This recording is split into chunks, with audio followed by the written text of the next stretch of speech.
ก็ถือว่าจุบพันไปเมื่อกี้ก็เป็นการเตรียมความพร้อมระดับเวทีบรรยากาศวงสามัคคีหอบต่อไปนี้ก็จะขอจัดเป็นเกียรติให้แก่ทั้งตุเจใหญ่เบือกสายมือที่เดินทางมาจากเบืองปากเซในจังหวัดระวงสามัคคีในอัลบั้มชุดที่3ของทีมงานหนุ่มกิเปมวอนสาวนาไซขอให้เซิ้นทุกท่านขึ้นมวนซื่น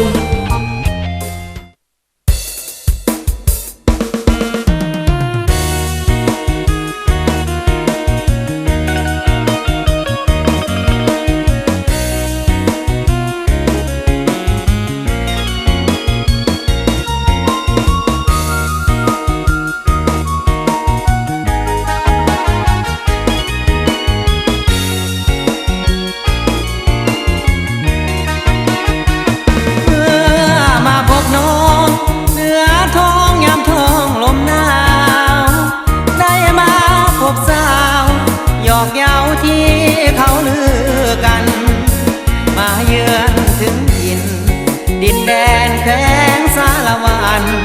อายอยู่นครเวียงจันทร์คิดอยากผูกพันกับน้องแก้วตาสาวนาใจไปก็บ่ลืมลาสมคำหรือซา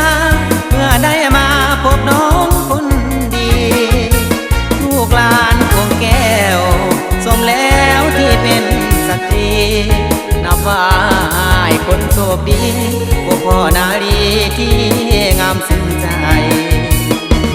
นาใสเขตใต้แดนสารวันอยากได้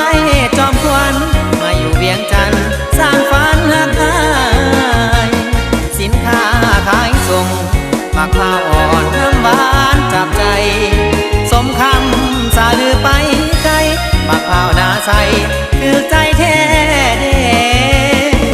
ขึ้นรถดีจากลาน้องสาวนาใสขอห้ามเพียงตายแต่หัวใจฝากไว้กับนาผลบุญอยู่ส่งคงได้สมปรารถนามาอยู่เป็นผู้สีวาให้ปรารถนาน้องสาวนาใส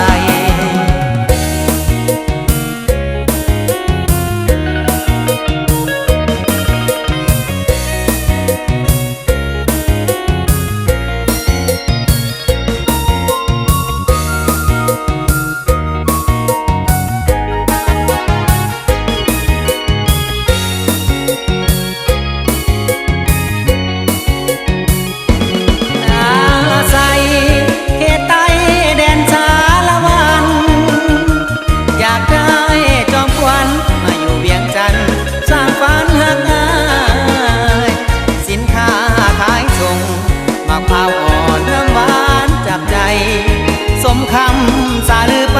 ไกลมะพร้าวนาใสคือใจแท้เด้ขึ้นรถดีจากลาน้องสาวนาใสขอห่างเพียงกายแต่หัวใจฝากไว้กับนา